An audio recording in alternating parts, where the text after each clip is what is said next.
Durant cette communication, nous avons fait savoir qu'entre 1991 et 2015, la lutte contre la corruption, donc il y avait en tout cas une certaine léthargie.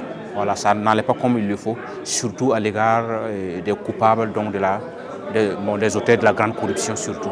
Voilà, les auteurs de la grande corruption qui sont des gens d'un certain niveau, voilà, donc niveau politique donné, occupent des rangs politiques assez en tout cas importants, ou bien des acteurs économiques, voilà, très importants également. Mais bon, durant les années 1991 à 2015, les auteurs de la petite corruption, surtout ceux qui sont sans protection politique, ils étaient réprimés comme il le faut. Voilà. Mais bon, généralement, les auteurs de la grande corruption, c'est des gens qui ont une protection politique, ce qui fait qu'ils étaient donc pratiquement intouchables.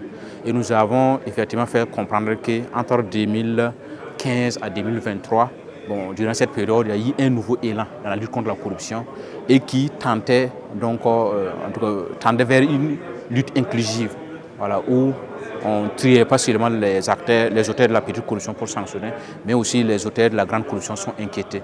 Et nous avons illustré cela donc par quelques cas, voilà, donc, de faits de corruption qui ont été appréhendés par les acteurs judiciaires.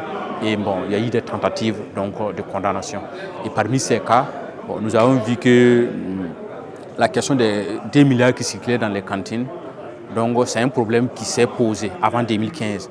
Et à l'époque, il n'y a pas eu de résolution, mais c'est après 2015, avec les réformes qu'on a eu en 2015, qu'il y a eu donc des tentatives de résolution, même si ça n'a pas satisfait tous les acteurs.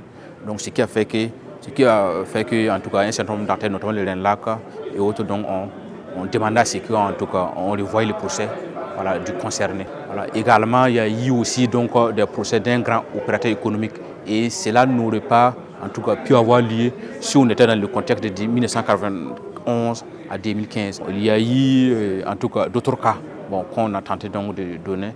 Je ne vais pas dire qu'entre 2015 à 2023, tout était rouge. Non, il y a eu donc de l'avancée, il y a eu des améliorations, mais bon, il y avait aussi donc des petits problèmes. Il y avait toujours donc quelques protections politiques également.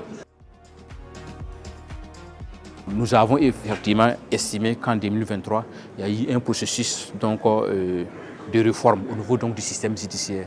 Et cela présente donc, des enjeux par rapport à la lutte contre la corruption. Parce qu'avant 2015, le ministre de la Justice donc, en tout cas, pouvait influencer le fonctionnement du Conseil supérieur de la magistrature. Et ces influences-là portent un coup sur le déroulement des procès. Suite à ces différents constats, nous avons dit que bon, pour faire en tout cas un certain nombre de réformes touchant le domaine, voilà, surtout le système judiciaire, puisqu'on a vu que la place du système judiciaire dans la lutte contre la corruption donc, est très importante. Et pour faire des réformes, il faut concerter les acteurs. Parce que nous avons vu que la réforme de 2023, le processus donc, de ces réformes-là, n'ont pas associé les acteurs. Ils étaient étonnés. Voilà. Et bon, peut-être, s'ils étaient en tout cas associés, il y avait donc une approche participative. Ils allaient donc plus convaincre donc, ceux-là qui sont en train de en tout cas, voir les choses pour sauver le minimum.